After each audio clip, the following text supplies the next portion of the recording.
131 कोटी टंकार दामनजोड़ी बाईगुड़ा ये 14.6 kilometre rail section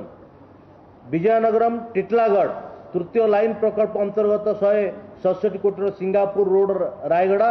ये रेल सेक्शन कोटा भालसा कोरापुट दोहरीकरण रेल लाइन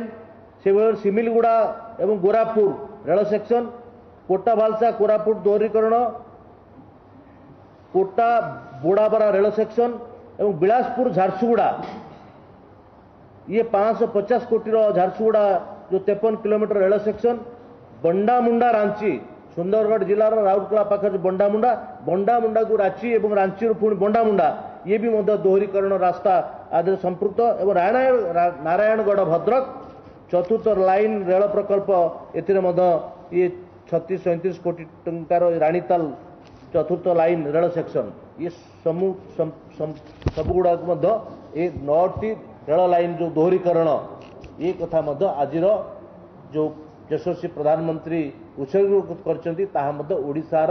रेल क्षेत्र में अनेक अग्रगति आनीदेव ये मालबाही क्षेत्र में और यात्रीबाही क्षेत्र में तेणु माननीय रेल मंत्री अश्विनी वैष्णव बारंबार ओडिशा को आसिकी आमर कटक भुवनेश्वर पुरी जो विश्वस्तरीय स्टेशन होची ता सहित ये समस्त रेल प्रकल्प ये आम खोर्धा डिविजन आसूची चक्रधरपुर डिविजन आसूची एवं खड़गपुर डिविजन जोटा माने साउथ ईस्टर्न खड़गपुर डिविजन आसूची 3टा डिविजन को लेकर जो ओडिशार रेलपथर ये सब गुड़ी को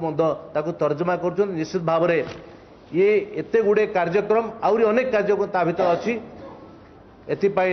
आमे यशस्वी प्रधानमंत्री नरेंद्र मोदी को ओडिशावासी तरफ ओडिशार भारतीय जनता पार्टी तरफ आमे तांको कृतज्ञता एवं धन्यवाद जनाऊँ से भाव में ये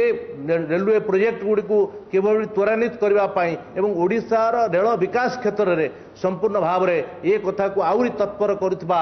माननीय केंद्र रेल मंत्री अश्विनी वैष्णव एवं माननीय केंद्र शिक्षा मंत्री धर्मेंद्र प्रधान एवं आमर केंद्र मंत्री विश्वेश्वर टुडू महोदय को आमे आज कृतज्ञता और धन्यवाद जनाऊँ। धन्यवाद।